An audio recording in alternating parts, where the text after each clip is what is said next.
On embarkation day, we went over a ton of tips and tricks to make getting on the ship easier, and then our embarkation day must-dos to set yourself up to have an amazing cruise. Now it's our first sea day aboard Mariner of the Seas, and let's talk about all the fun stuff that we did on our sea day, Royal Caribbean style. We started our morning off with breakfast. We put out our tag on our door for room service to have continental breakfast in the morning, and they never collected it. And we didn't get breakfast because of that. With Royal Caribbean's room service, you have to put the tag out before 3 o'clock in the morning so they can collect them, so they know where to bring breakfast and what to bring. Unfortunately, they never collected ours or anybody else on deck 2, so we missed out on having room service for breakfast. So instead, we ran up to deck 5, the Royal Promenade, and went to the Promenade Cafe and picked out our own pastries and donuts and then ate them over at the British pub. Overall, the donuts and pastries that we got from the Cafe Promenade were pretty good. It was a good compromise to not having room service that morning. After breakfast, we headed to the Schooner Bar for some morning trivia. This morning's trivia was cartoon trivia, which is something that we've never seen on any of the other ships we've been on before, and it was really fun. It's actually more of a visual trivia than just asking questions. So they handed out sheets of paper that had pictures from different cartoons through the decades, and you had to go through and list the name of that show. We started out really good. We knew every single one on the front page, and then we flipped it over and it went downhill from there. So if you're doing cartoon trivia, a tip is to freshen up on your anime knowledge, which we have none. We don't really know much about anime. I didn't know who the soccer players were, or the GoBot Transformers looking dudes are, or the dude in the leotard. We fell apart and missed like the entire middle 4 or 5 because we don't know anime. But overall, it was a fun experience at trivia in the morning. Make sure you go to the Schooner Bar for cartoon trivia, especially if you like cartoons. It was time for lunch, and we had made reservations to eat at a specialty dining restaurant that we had never tried before for lunch on our sea day. If you didn't know, the Royal Caribbean specialty dining restaurants are open for lunch on sea days when they're normally only open for dinner every other day of your cruise. And we had never eaten at Jamie's Italian before, and we wanted to try it out. So before our cruise, I reserved it on the Royal Caribbean app in the cruise planner section, and it was $18 per person for lunch. Lunch is typically cheaper than going there for dinner. So let's talk about Jamie's Italian. For our starters, I had the truffle arancini, which is creamy truffle risotto balls with a truffle sauce and veggie parmesan on top.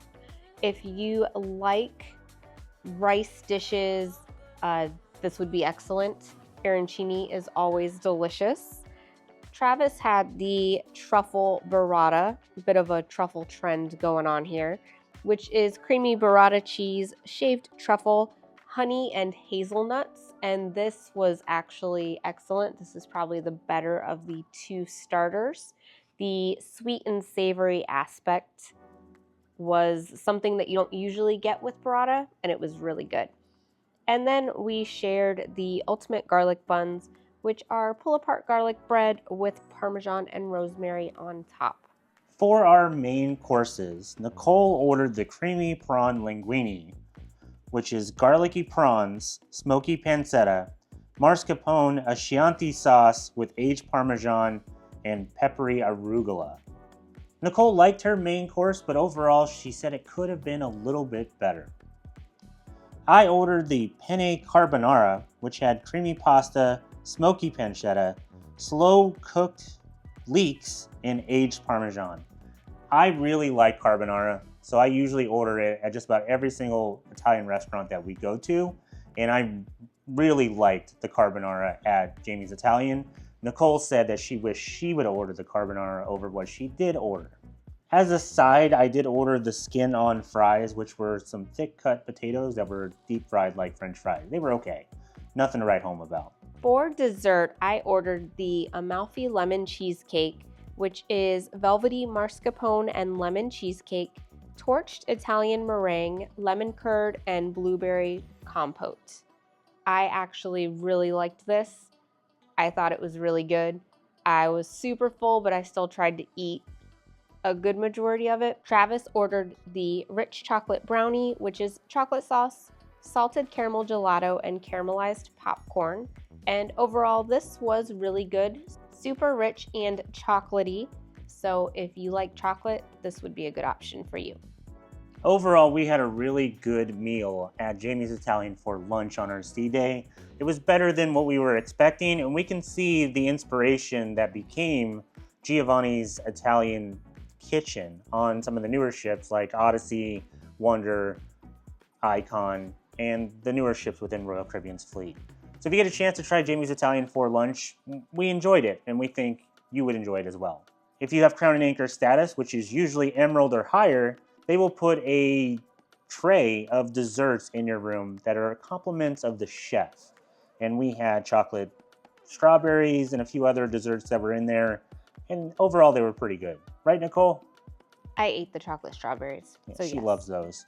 We then went up to the pool deck and we watched the BellyFlop Contest. I didn't participate. That's not my thing.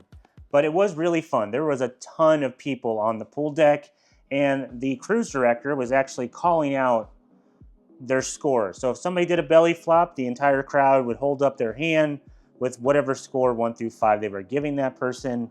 And then the cruise director was saying the numbers really fast. It sounded like he was auctioning off something, maybe a piece of art or something, just going super fast with the numbers, and then they give the people an overall score. It was pretty funny. Some people were doing some really fun stuff on their belly flops, but a ton of people on the pool deck for that event. After hanging out on the pool deck for a while, it was time for Harry Potter trivia. As you guys may know, we have to go to Harry Potter trivia if it is available on any cruise that we go on. I do consider myself a pretty big Harry Potter fan. That does not usually reflect in how we do in trivia, but we actually did really good this time. I don't know if it's because there were so many kids on the ship, it felt like the questions were easier, so that's probably why we did better. Or we just have a lot of practice. Practice makes perfect, right? The Harry Potter trivia took place up in Ellington's at the very top of the ship, which is like the Crown Lounge, or near the Crown Lounge. And there was actually a lot of people there for Harry Potter trivia, and the entertainment staff did a great job with presenting it, even though they didn't have like the PowerPoint or the display that they would normally have on, let's say, Icon or Wonder or Utopia. It was just them reading out the questions, but they made it fun. With Royal Caribbean on your sea days, there is a ton of stuff that is going on the ship to keep you entertained. You can literally cruise how you want to cruise. You want to hang out in the spa or the gym, or if you want to hang out on the pool deck, or if you want to do a bunch of trivia or events, or if you just want to relax in your room, you can do it all. There's options for everybody on a Royal Caribbean cruise on sea days for different activities and events. One of the things that we did was sit on the promenade and listen to music. They had a really good band that we recommend. And then we went over to the Star Lounge, which is also on Deck 5, and we watched people do karaoke. And no matter how much I tried to get Nicole to go up there, she just would not do it. What song would you sing on karaoke? In no universe would I sing any song. I would probably do Let It Go. While we were on the promenade, we had to stop by the British pub to get what quickly became my new favorite drink. Usually we do a lot of mocktails because we are not big drinkers. One of my favorite mocktails that Royal Caribbean offers in the British pubs is the Coconut Lime Refresher. So it is coconut syrup, lemonade, lime juice, and mint. And it is excellent, very refreshing. Highly recommend it. And since I had extra diamond vouchers to use, I added coconut rum to my non-alcoholic mocktail. So you can always make a mocktail better by adding a shot of rum to it, apparently.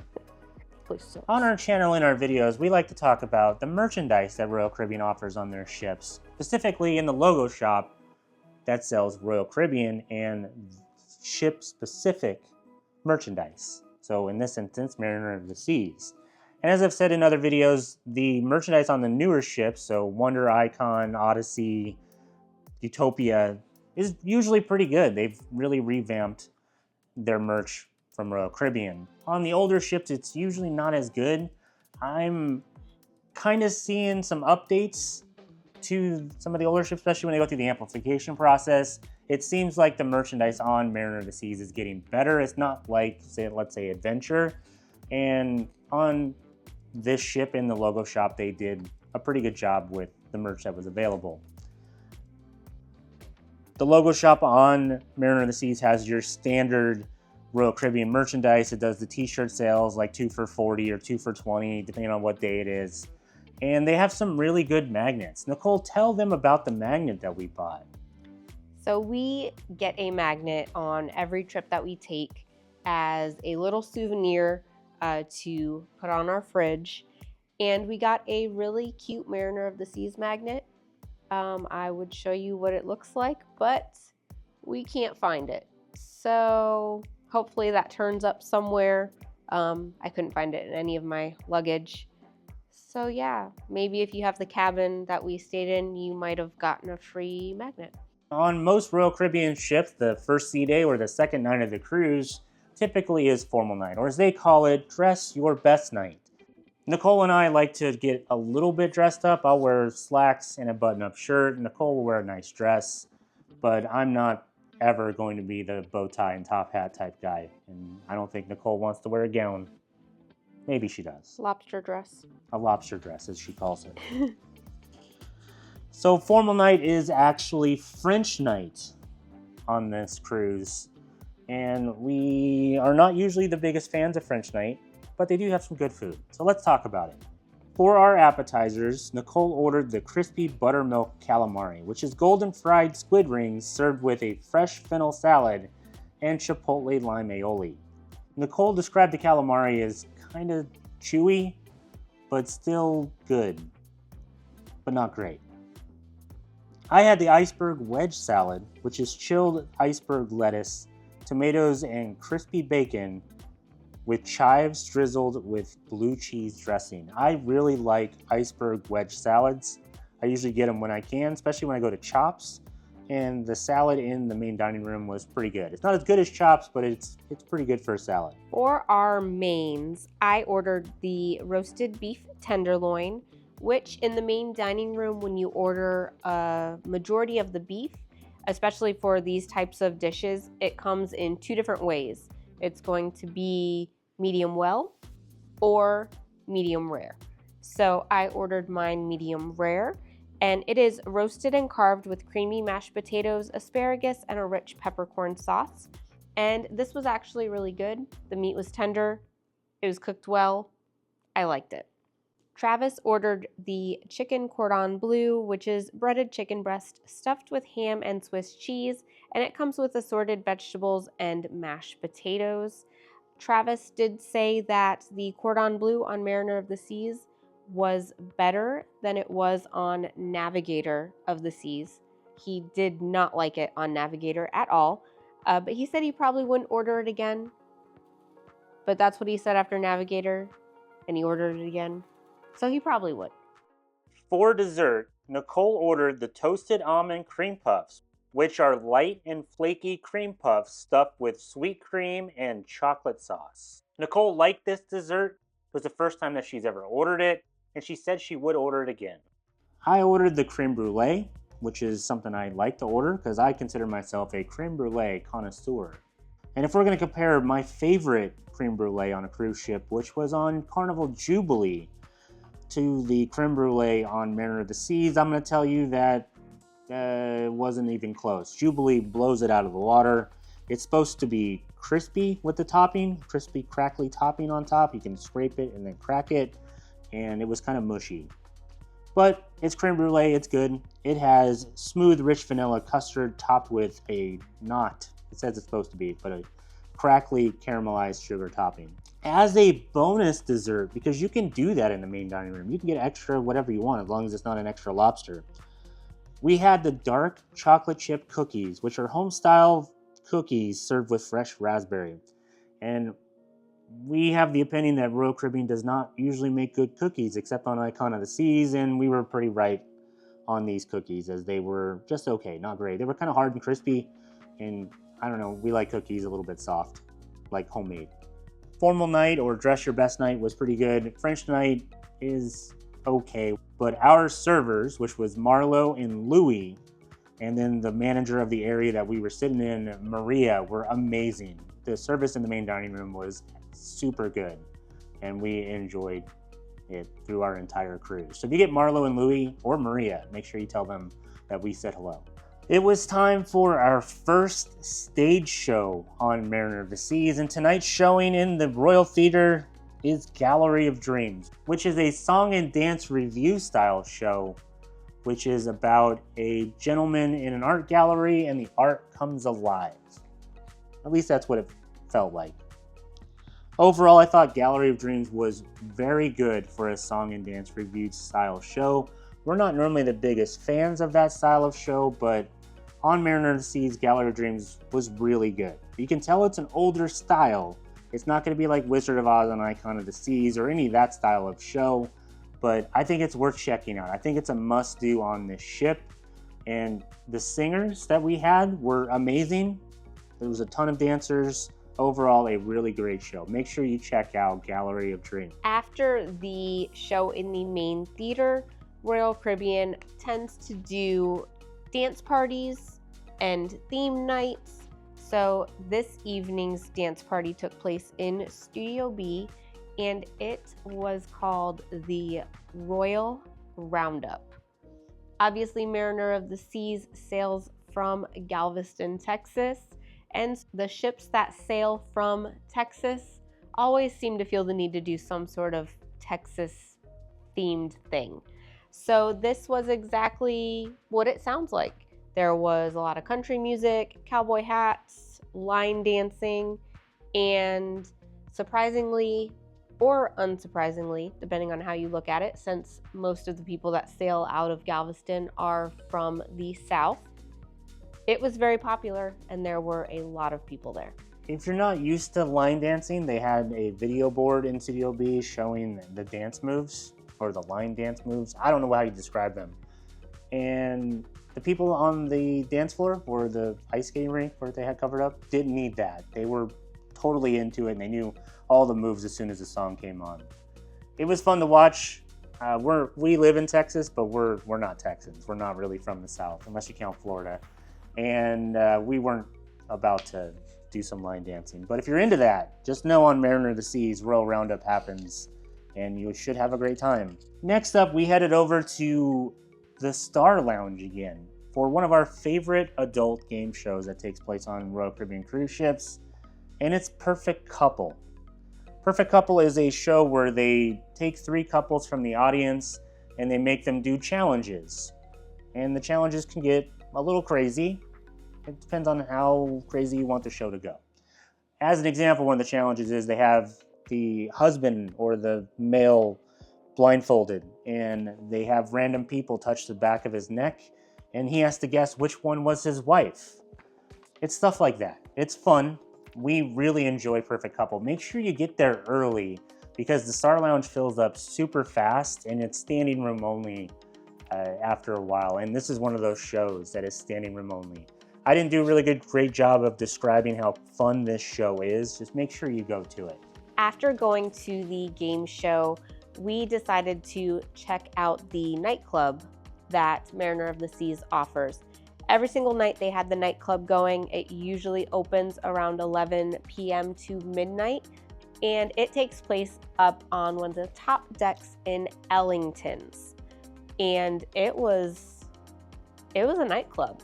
There was tons of loud music, people having a good time. As Nicole said, they do a nightclub almost on every single night of the cruise. And it's usually in a couple different places, well, 2 different places. Up in Ellington's, up in the very top of the ship. And then also on Studio B, they do a nightclub after Crazy Quest, which is called Club Red. So if you would like some good nightlife on your cruise, Mariner of the Seas is a good ship to sail on. It was the nightlife was much better than when we were on Carnival Jubilee a couple months ago. So check it out. That'll wrap up our first sea day aboard Mariner of the Seas. So if you have any questions about anything that we did on our sea day, or if you have some stuff that you'd like to do on your sea days, make sure you leave those in the comment section below. If you'd like to support our channel and you like this video, make sure you like this video and subscribe to our channel for more. If you need us, we're going to head back up to Jamie's Italian because we were really surprised at how good the food was there.